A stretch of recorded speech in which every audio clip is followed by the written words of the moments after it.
Magandang araw sa inyong lahat. Ako si Dr. Luis Fernando Garcia at ngayong araw ay susuriin natin ang paksa na iwas fatty liver. Ito ang 7 pagkain na dapat itigil at 11 na. Makakatulong, may taba ba ang iyong atay o na-diagnose ka na ba ng fatty liver at iniisip mong hindi ito gaanong seryoso? Linawin ko po, ang fatty liver ay karaniwang hindi masakit o nagbibigay ng halatang senyales sa simula. At habang ginagawa mo ang iyong pang-araw-araw na gawain, maaari itong tahimik na lumala tungo sa pamamaga at mas malubhang komplikasyon nang hindi mo man lang namamalayan. Sa video na to, ipapakita ko sa iyo ang 7 pagkain na dapat mong iwasan sa lalong madaling panahon kung gusto mong protektahan ang iyong atay at 11 na makakatulong mapabuti ang function ng atay sa mga unang yugto kung saan posible pa ring baligtarin ang proseso, manatili hanggang sa huli dahil isa sa mga pinakakaraniwang pagkakamali ay ang isang bagay na kinakain ng maraming tao araw-araw na naniniwalang ito ay walang pinsala. At ang problema ay ito halos hindi kailanman nagbibigay ng babala ang atay hanggang sa malawak na ang pinsala. Magsisimula tayo sa bahagi na ayaw marinig ng marami, ngunit ito ang pundasyon ng anumang pagpapabuti, ang listahan ng mga pagkaing dapat mong alisin. Sinasabi ko to nang may kumpiyansa ng isang nakakita ng maraming kaso na nagiging maayos kapag ginawa ang matitibay na desisyon. Parehong mahalaga ang dalawang listahan, ang isa na aalisin at ang isa na idaragdag. Kung magdagdag ka ng malulusog na pagkain, ngunit panatilihin ang mga nakakasama sa iyong metabolismo, ito ay parang pagbubuhos ng malinis na tubig sa isang baso na mayroon pa ring asukal. Walang tunay na balanse. At ang iyong atay na labis ng nagtatrabaho ay patuloy na magtatrabaho ng walang tigil. Pagkain numero 1, ultra-processed foods, frozen pizza, industrial hamburgers, ready-to-heat meals, fast food. Ang panuntunan ay simple at praktikal, mas magbalat ka at mas kakaunti ang iyong mga pakete. Kung mas industrialized ang isang produkto, mas malayo ito sa natural na anyo nito at mas komplikado ang pagproseso nito sa atay. Hindi isang sangkap ang problema. Ito ay ang kombinasyon ng mga idinagdag na asukal, mababang kalidad na taba, mataas na sodium at mga additives na nagtataguyod ng pagdami ng triglycerides sa mga selula ng atay. Ipinakita ng mga pag-aaral ang isang pare-parehong ugnayan sa pagitan ng regular na pagkonsumo ng ultra-processed foods at non-alcoholic fatty liver disease. Ang pattern ng dieta na to ay nagbabago ng sensitivity ng insulin at nagtataguyod ng metabolic inflammation. Alam ko sinasabi ng ilan na ipinagbabawal ang lahat ng masarap. Hindi ito tungkol sa pagbabawal kundi tungkol sa pagprotekta. Kaunting pag-iisip. Kung susuriin mo ang iyong pantry ngayon, gaano karaming produkto ang naglalaman ng mas maraming sangkap kaysa sa maaari mong kilalanin. Pagkain numero 2, mantika at coconut oil. Sa mga nakalipas na taon, ipinakitang mga to bilang malulusog na opsyon. Gayunpaman, kapag pinag-uusapan natin ng fatty liver at panganib sa cardiovascular, dapat tayong gabayan ng scientific evidence. Parehong mayaman sa saturated fatty acids, sa labis maaari nilang itaas ang LDL cholesterol at itaguyod ang atherosclerosis. Bihira ang fatty liver na nangyayari ng mag-isa. Ito ay madalas na bahagi ng isang metabolic syndrome na kinabibilangan ng abdominal obesity, hypertension at dyslipidemia. Hindi natin kayang alagaan ang ating atay habang binabalewala ang ating cardiovascular system. Hindi ko hinihiling sa iyo na katakutan ang bawat patak ng taba, kundi bigyan ng prioridad ang monounsaturated at polyunsaturated fats tulad ng extra virgin olive oil, avocados at isda na mayaman sa omega-3 fatty acids. Mahalagang punto, ang iyong atay ay tumutugon sa kinakain mo araw-araw, hindi sa isang kainan lamang. Pagkain numero 3, alak. Kung meron kang alcoholic fatty liver disease, ang rekomendasyon ay kumpletong pag-iwas, walang alak. Kung ang steatosis ay non-alcoholic, pinapayagan ng ilang guidelines ang isang standard unit bawat araw sa piling kaso. Ngunit sa praktika, ito ay madalas na mali ang interpretasyon. Ang ethanol ay metabolize sa atay at lumilikha ng oxidative stress. Kung ang tissue ng atay ay nagpapakita na ng pagdami ng taba o mataas na transaminases, ang pagdagdag ng alak ay nagpapataas ng metabolic load. Tanungin kita ng direkta, kung ang isang organ ay nagsisikap na gumaling, bakit magdaragdag ng substance na nangangailangan ng mas maraming trabaho? Ang pag-aalis ng alak ay isang makapangyarihan at konkretong desisyon, isang maikling sandali ng kamalayan. Minsan, ang tunay na kalayaan ay nasa pagpili kung ano ang nagtataguyod ng iyong kalusugan sa hinaharap. Pagkain numero 4, nakapackage na pampalasa at industrial sauces. Marami ang naglalaman ng mataas na dami ng sodium flavor enhancers at added sugars. Sa konteksto ng fatty liver, ang sodium ay nag-aambag sa isang hindi magandang metabolic environment, lalo na kung may hypertension. Ang mga commercial dressing, mayonnaise ketchup o Caesar dressing ay maaring magpabago sa isang salad tungo sa hindi kinakailangang calorie overload. Kahit na ang mga produktong may label na natural ay maaring maglaman ng simpleng sugars. Kung meron kang fatty liver, bigyan ng prioridad ang extra virgin olive oil, lemon, apple cider vinegar at sariwang herbs. Simple at malinaw. Kung ang impormasyong ito ay nakakatulong sa iyo na maging mas responsable sa iyong atay, mangyaring ibahagi ito, ang iyong desisyon ngayon ay maaring magpabago sa iyong kalusugan bukas.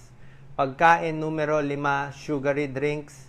At dito gusto kong bigyan mo ng espesyal na pansin dahil maraming tao ang minamaliit ang puntong ito. Hindi lang ako tumutukoy sa mga commercial sodas, kundi pati na rin sa mga fruit juices, kahit na mga kinata sa bahay. Ang grape juice at orange juice, kahit walang idinagdag na asukal, ay naglalaman ng mataas na konsentrasyon ng fructose at glucose. Kapag nag-juice ka ng prutas, inaalis mo ang karamihan sa dietary fiber at pinananatili ang pangunahing asukal. Sa loob lamang ng ilang minuto, maaari mong ubusin ang katumbas ng ilang piraso ng prutas nang hindi nararanasan ang parehong pakiramdam ng kabusugan na mararamdaman mo sa pagkain ng buo. Oo, ang mga ubas ay nagbibigay ng polyphenols at ang mga dalandan ay nagbibigay ng vitamina C. Totoo yan. Ngunit kung meron kang fatty liver disease o diabetes mellitus, ang pagkontrol sa blood sugar ay pinakamahalaga. Ang paminsan-minsang pagkonsumo ay karaniwang hindi ang nagdedesisyon na salik. Ang problema ay ang matagal araw-araw na ugali. Isang mabilis na punto ng kamalayan, ang tila natural ay hindi laging metabolically neutral. Gusto kong maintindihan mo ang isang mahalagang bagay. Ang fatty liver disease ay hindi isang life sentence. Ang atay ay may kapansine-pansing kapasidad para sa regeneration.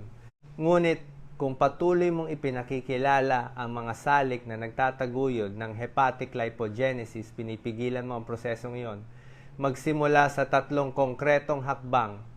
Alisin ang simpleng sugars at refined starches. Iwasan ang processed meats. Itigil ang pag-inom ng sugary drinks kabilang ang juices. Ang pagbabagong ito lamang na pinananatili ng may disiplina ay maaaring humantong sa pagpapabuti sa mga antas ng transaminase at lipid profile sa mga darating na buwan. At nagsisimula pa lamang tayo sa estratehiyang ito. Pagkain numero 6, sausages at processed meats, salami cured ham, industrially cooked ham sausages, kahit nakapackage na turkey breast na itinuturing ng marami na low fat. Ang mga produktong ito ay madalas na naglalaman ng nitrites, preservatives at malaking dami ng sodium. Tandaan na ang fatty liver disease ay madalas nakasama ng alta presyon, mataas na triglycerides at insulin resistance. Ang mataas na pagkonsumo ng sodium at processed foods ay nag-aambag sa paglala ng metabolic syndrome sa kabuuan. Ang pag-aalis ng processed meats ay hindi lamang nakikinabang sa atay kundi pinoprotektahan din ang cardiovascular system at nakakatulong kontrolin ang presyon ng dugo. Ito ay isang tila maliit na desisyon na may sistemikong epekto. Isang kaunting pag-iisip. Minsan, ang pinakamakapangyarihang pagbabago ay nagsisimula sa shopping cart, pagkain, numero 7. Ang pangunahing metabolic driver ng fatty liver ay ang labis na sugars at simple carbohydrates. Hindi lang ako nagsasalita tungkol sa isang kutsarang asukal sa iyong kape. Bagaman kung idaragdag mo pa rin ito ay isang magandang pagkakataon upang muling isaalang-alang. Ang tinutukoy ko ay ang mga refined starches na mabilis na nagpapataas ng blood glucose levels tulad ng puting tinapay, pasta na gawa sa refined flour, pastries, cookies, at mga produkto na gawa sa puting harina. Matapos kumain, mabilis na tumataas ang blood glucose levels, tumutugon ang pancreas sa pamamagitan ng paglabas ng insulin. Ang matagal na hyperinsulinemia ay nagpapasigla sa pagbabago ng labis na glucose sa fatty acids na iniimbak sa atay. Ito ay isang mahusay na inilarawan na mekanismo ng pisyolohiya, hindi isang opinyon. Hindi ko sinasabi sa iyo na wag nang kumain ng pasta, iminumungkahi ko na baguhin mo ang iyong mga pagpipilian. Bigyan ng prioridad ang whole grains. Bagaman magkatulad ang calorie content, pinababagal ng fiber ang glucose absorption at pinahihina ang insulin spikes, binabawasan ang metabolic load ng atay. Ang pagkakaiba ay nasa metabolic response. Ngayon na nilinaw na natin ang bahaging ito, dumako tayo sa pinakamakapangako na bahagi. Hindi lang kung ano ang aalisin, kundi kung ano ang isasama. May 11 puntos. Kung ilalapat mo ang mga to ng tuloy-tuloy, ang iyong atay ay maaaring magsimulang magpakita ng mga senyales ng pagpapabuti sa loob ng ilang linggo. Pangunahing mensahe, tumutugon ng atay kapag hindi na ito nasa ilalim ng araw-araw na stress. Numero 1, kontrolin ang iyong timbang. Ipinapahiwatig ng ebidensiyang siyentipiko na ang pagbabawas ng humigit kumulang 5 hanggang 8% ng timbang ng katawan ay maaring mapabuti ang kalusugan ng atay. Malaki ang epekto sa liver steatosis. Hindi ito arbitraryong numero, no? Sa katamtamang pagbaba ng timbang, nababawasan ang fatty infiltration at napapabuti ang sensitivity ng insulin. Gayunpaman, merong isang kritikal na aspeto, ang labis na mabilis na pagbaba ng timbang ay maaaring makasama. Sa clinical practice na obserbahan ang mga kaso ng biglaang pagbaba ng timbang sa pamamagitan ng napakaraming restrictive diets. Kapag inulit ang blood test, maaaring mataas ang liver enzymes. Ang dahilan ay physiological. Ang mabilis na pagbaba ng timbang ay naglalabas ng malaking dami ng free fatty acids sa bloodstream na nagpapabigat sa atay at posibleng nagtataguyod ng hepatocellular damage. Iminumungkahi ng mga international na rekomendasyon ang rate na humigit kumulang 1 kilogramo bawat linggo bilang isang ligtas na margin sa karamihan ng mga kaso. Hindi ito tungkol sa competition o paghahanap ng matinding solusyon. Ito ay isang proseso ng progresibong metabolic reprogramming. Hindi ito nangangailangan ng radikal na pamamaraan. Nangangailangan ito ng pagiging pare-pareho, pag-aalis ng pinakamasamang pagkain, pagdaragdag ng pinakamabubuting pagkain, pagkuha ng sapat na tulog, at pagpapanatili ng regular na physical activity. Ang patuloy na kombinasyong ito ang tunay na nagbabago sa prognosis. Ang atay ay isang organ na may pambihirang kapasidad para sa regeneration, ngunit nangangailangan ito ng oras, pagiging pare-pareho at pagtitiyaga. Kung susulong ka ng paunti-unti, tutugon ng katawan. Hindi sa isang linggo, hindi sa ilang araw, kundi sa mga buwan ng matitibay na desisyon. Sa paglipas ng panahon, makikita mo ang mga pagbabago sa iyong liver enzyme levels, yung liver ultrasound, yung pang-araw-araw na enerhiya at yung mental clarity. Hindi ito magic. Ito ay physiology. At ang physiology ay pabor sa mga gumagalang sa mga patakaran nito. Isang mabilis na paalala, ang pasensya ay bahagi rin ng paggamot. Numero 2, suriin ang mga kaugnay na kondisyon. Maraming pasyente ang nakatuon lamang sa fatty liver disease na parang ang atay ay gumagana ng mag-isa. Ang katawan ay hindi gumagana sa mga compartment. Ang fatty liver disease ay madalas nakasama ng metabolic disorders.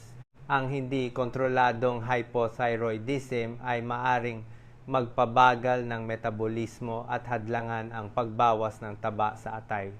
Ang matagal na mataas na antas ng cortisol ay nagtataguyod ng visceral fat accumulation, hyperglycemia, hypertriglyceridemia at alta presyon. Lahat ay magkakaugnay. Kung i-adjust mo ang iyong dieta, ngunit panatilihin ang hindi ginagamot na thyroid dysfunction, mararamdaman mo na ang iyong mga pagsisikap ay walang bunga. Kung ang iyong glucose levels ay nananatiling mataas, ang atay ay patuloy na makakatanggap ng senyales na mag-imbak ng taba. Kaya mahalaga ang regular na follow-up, kompletong blood work, lipid profile, glucose, glycated hemoglobin, thyroid function test at blood pressure monitoring. Ang paggamot sa pinagbabatayang dahilan ay nagpapahintulot ng estrukturado sa halip na mababaw na pag-unlad. Isang mabilis na pag-iisip, ang pag-aalaga sa iyong atay ay nangangahulugang pag-aalaga sa iyong buong sistema. Numero 3, physical exercise. Maraming nakakaalam na ito ay mahalaga, ngunit ipinagpapaliban nila ito. Kung may pagdami ng taba sa atay, kailangan ng pag-activate ng metabolismo. Walang gamot na makakapagpalit sa paggalaw. Iminumungkahi ng mga internasyonal na rekomendasyon ang hindi bababa sa 150 minuto ng katamtamang physical activity bawat linggo. Katumbas iyan ng 30 minuto 5 beses sa isang linggo o 50 minuto 3 beses sa isang linggo. Kaya ito kung gagawin mong prioridad. Maaari kang maglakad ng mabilis, lumangoy, magbisikleta, mag-water aerobics o mag-ehersisyo sa bahay. Hindi mo kailangan ng mamahaling kagamitan. Ang susi ay ang pagiging pare-pareho.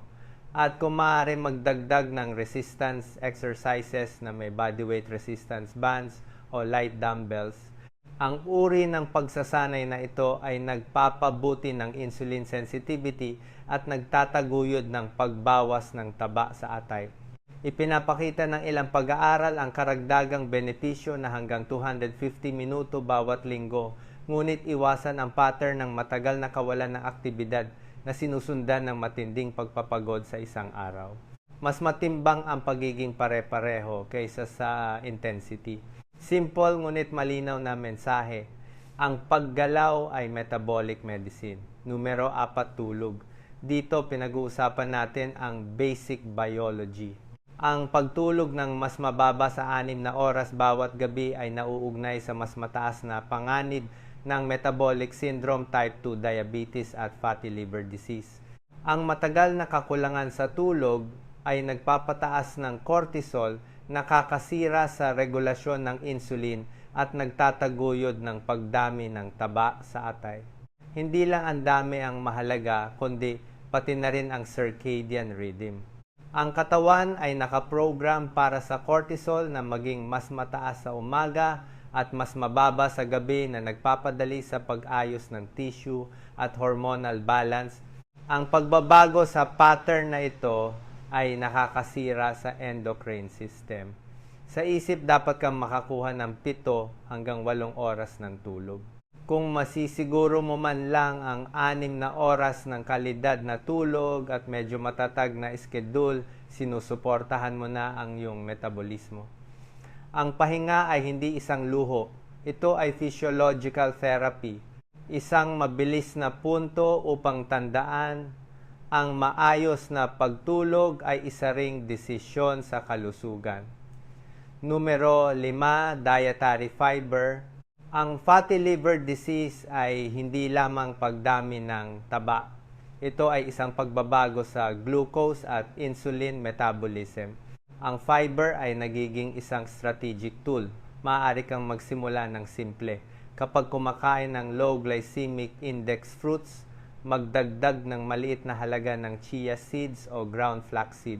Ang soluble fiber ay nagpapabagal sa glucose absorption, nagpapahina sa postprandial insulin spikes at binabawasan ang metabolic load sa atay. Nagpapabuti din ito ng satiety at function ng bituka. Ang sapat na pagkonsumo ng fiber ay nauugnay sa mas mababang panganib ng cardiovascular disease at colorectal cancer sa maraming epidemiological studies. Sa madaling salita, kapag nagdagdag ka ng fiber at iginagalang ang iyong pahinga, nagpapadala ka ng malinaw na mensahe sa iyong katawan. Gusto kong gumaling. At ang katawan, kung bibigyan ng tamang kondisyon, ay tumutugon. Bukod pa rito, ang chia at flaxseed ay nagbibigay ng polyunsaturated fatty acids, lalo na ang alpha-linolenic acid, na makakatulong mapabuti ang lipid profile.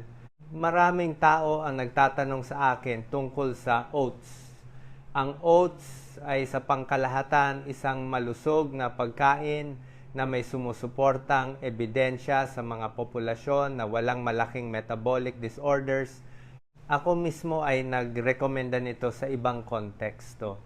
Gayunpaman, ngayon ay nakatuon tayo particular sa fatty liver disease. Sa sitwasyong ito, ang oats ay nananatiling pangunahing pinagmumulan ng carbohydrates at sa mga taong may malinaw na insulin resistance, ang pagdaragdag ng malaking carbohydrate load ay maaring hindi ang pinaka-strategic na diskarte sa mga unang yugto ng metabolic control. Sa makatuwid, kapag may hepatic steatosis na may malinaw na metabolic alteration, binibigyan ko ng prioridad ang mga buto tulad ng chia at flaxseed para sa kanilang combination ng fiber at healthy fats. Isang mahalagang punto, hindi lahat ng malusog na pagkain ay malusog sa lahat ng clinical na konteksto.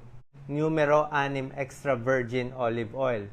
Nabanggit na natin ang mga taba na dapat limitahan. Ngayon ay pinag-uusapan natin ang isang taba na may matibay na scientific backing.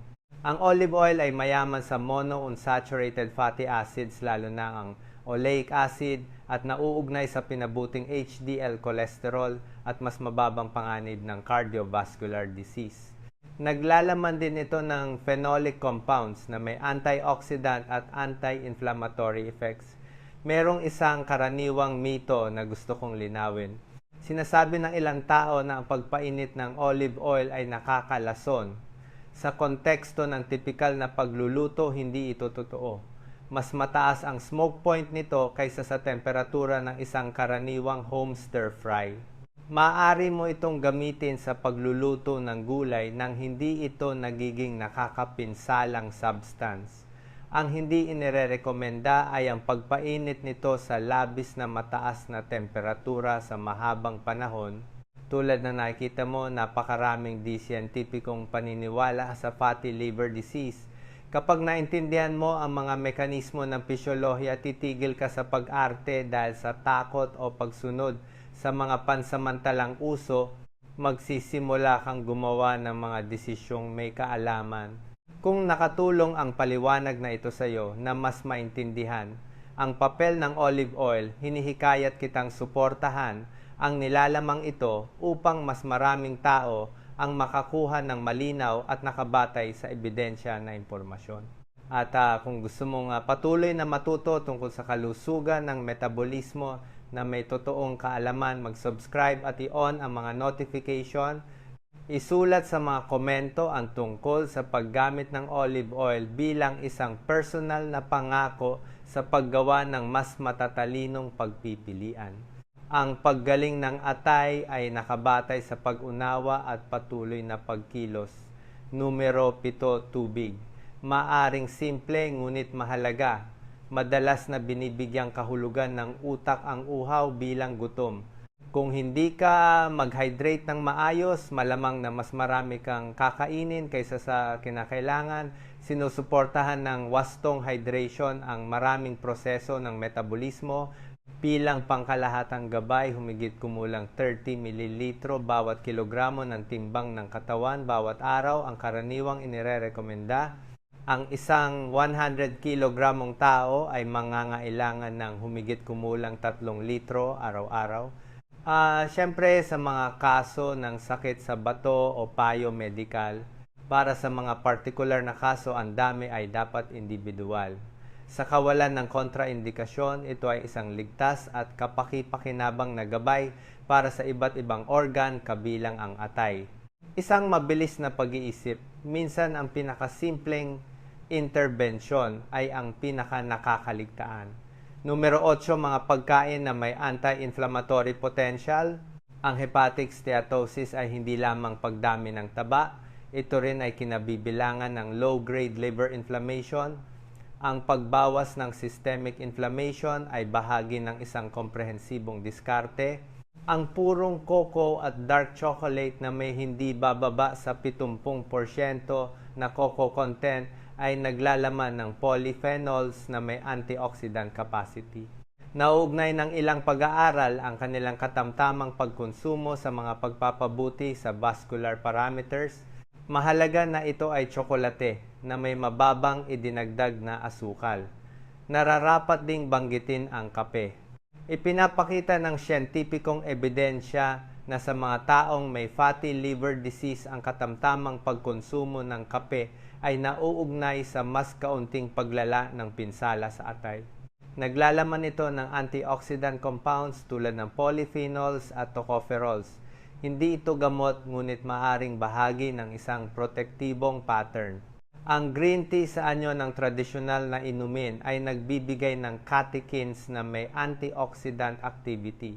Gayunpaman, mahalaga na iwasan ang self-medication sa mga concentrated extracts sa capsules.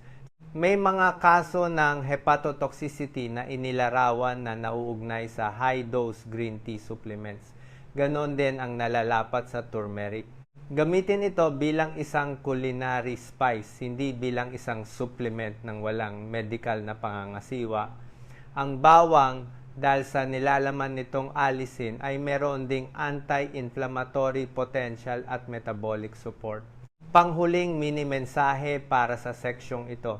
Gumamit ng totoong pagkain sa natural na anyo nito at iwasan ang paggawa ng bawat trend sa isang capsule. Tulad ng nakikita mo, hindi mo kailangan ng walang katapusang listahan ng mga kakaibang produkto o mahirap hanapin na supplements. Kailangan mong pumili sa loob ng bawat grupo ng mga option na gusto mo at maaaring panatilihin sa paglipas ng panahon. At gusto kong linawin ito upang maiwasan ang maling inaasahan. Walang isang pagkain ang nakapagpapagaling ng fatty liver disease. Walang isang tasa ng kape ang nakakabawi sa isang magulong lifestyle. Gayunpaman, kapag ang mga pagkain ito ay bahagi ng isang komprehensibong pagbabago, ang epekto ay maaaring klinikal na makabuluhan. Mini paalala, ang araw-araw na pagiging pare-pareho ay mas mahalaga kaysa sa anumang pansamantalang uso. Numero 9, gulay. Ito ang structural na pundasyon ng plato. Lechugas, arugula, spinach, broccoli, cauliflower, carrots, cucumber, radish. Mayaman sila sa fiber, vitamina, mineral at antioxidants. Pinapataas nila ang satiety at natural na binabawasan ang pagkonsumo ng hindi gaanong malusog na pagkain. Palagi kong tinatanong kung gaano karaming porsyento ng plato ang gulay, kung halos hindi sila sumasakop ng anumang pandekorasyon na espasyo, oras na upang muling pag-isipan ng mga bagay, at oo, chayote din. Sinasabi ng ilang tao na walang lasa ito, ngunit hindi lahat ng malusog ay kailangang magkaroon ng matinding lasa. Ang chayote ay mababa sa calories, mayaman sa tubig at fiber. Hindi ibig sabihin na dahil hindi nito masyadong pinasisigla ang panlasa ay wala itong metabolic value. Ang dieta sa konteksto ng fatty liver ay hindi parusa. Ito ay matalinong pagsasaayos. Hindi ito tungkol sa pamumuhay ng may takot sa bawat kagat, kundi sa pagbibigay prioridad sa mga pagkain na gumagalang sa iyong pisyolohiya. Kapag ginawa mo ito ng tuloy-tuloy, inilalabas ng atay ang kakayahan nitong mag-regenerate. Numero 10, lean protein. Mahalaga ang puntong ito. Ang hepatic steatosis ay madalas na nauugnay sa pagkawala ng mass ng kalamnan at insulin resistance. Ang sapat na pagkonsumo ng lean protein ay nakakatulong mapanatili ang mass ng kalamnan at mapabuti ang metabolic response. Ang manok na walang balat isda at itlog ay magandang opsyon. Kung meron kang access sa isda sa malamig na tubig tulad ng sardinas, salmon o tuna, mas maganda dahil sa nilalaman nilang omega-3 fatty acid na may anti-inflammatory effect at cardiovascular benefits. Kung hindi, ang ibang isda ay angkop din. Ang susi ay ang kumain ng sapat na protina ng walang labis na saturated fat tungkol sa itlog. Karamihan sa mga taong may fatty liver ay maaaring kumain nito ng walang problema. Ang puti ng itlog ay nagbibigay ng high biological value protein. Ang pula ay naglalaman ng choline, B, vitamins at micronutrients na mahalaga para sa function ng atay. Karaniwan, 1 hanggang 2 itlog sa isang araw ay isang makatwirang dami kung walang individual na kontraindikasyon. Isang maliit na punto ng kalinawan, ang pangkalahatang konteksto ng dieta ay mas mahalaga kaysa sa anumang isang pagkain. Numero 11, low glycemic index fruits. Naiintindihan ko ang pag-aalala tungkol sa fructose. Ang problema ay ang labis na fructose sa concentrated form, hindi ang buong prutas na kinakain ng katamtaman. Ang low glycemic index ay nangangahulugang mas kaunting matalim na pagtaas sa blood glucose. Ang low glycemic load ay nangangahulugang ang kabuuang dami ng sugars ay katamtaman. Angkop na mga pagpipilian ay ang bayabas, avocado, strawberries, plums at mansanas na may balat. Nagbibigay sila ng fiber, antioxidants at micronutrients na sumusuporta sa metabolismo at nagbabawas ng pamamaga. Ang mga dalandan ay maaaring bahagi rin ng iyong dieta, ngunit kainin ang mga ito ng buo, hindi bilang juice. Inaalis ng juicing ang fiber at kinokonsentra ang asukal, binabago ang metabolic impact nito. Ang natural na istruktura ng pagkain ang nagdudulot ng lahat ng pagkakaiba. Bago tayo matapos, gusto kong tanungin ka ng isang tapat na tanong. Sa isang sukat mula 0 hanggang 10, paano mo i-rate ang impormasyong ito kung nararamdaman mo na nagbibigay ito sa iyo ng kaliwanagan at totoong kagamitan upang kumilos para sa iyong kalusugan ng atay, mangyaring ipaalam sa akin. Ang iyong suporta ay nagpapahintulot sa kaalamang ito na maabot ang mas maraming tao na maaring hindi pa alam kung saan magsisimula. Kung gusto mong patuloy na makatanggap ng nilalaman na nakabatay sa siyentipikong ebidensya, ipinaliwanag sa malinaw na wika at walang sensationalismo, mag-subscribe at i-on ang mga notification. Hindi tayo naghahanap ng magic solutions dito. Naghahanap tayo ng malalim na pag-unawa at tamang mga desisyon. At gusto kong basahin ang iyong karanasan at pag-unlad sa mga komento. Mangyaring isulat ang lungsod at bansa kung saan mo pinapanood ang video na ito. Ngayon ay nakikipag-usap ako sa iyo mula sa Quezon City, isang lungsod na puno ng kasaysayan at enerhiya. Sa tuwing nagbabasa ako ng mga komento mula sa Cebu, Davao, Manila o anumang sulok ng Pilipinas, nararamdaman ko na bumubuo tayo ng isang komunidad na pinipiling alagaan ng sarili ng may kamalayan. Kung magdesisyon kang simulan ang pagprotekta sa iyong atay ngayon, isulat lamang ang isang salita sa mga komento pangako. Ang pagdedeklara nito sa publiko ay nagpapatibay sa iyong desisyon, alagaan ang iyong kalusugan ng tuloy-tuloy. Magkita-kita tayo sa susunod na video. Isang yakap mula sa Quezon City.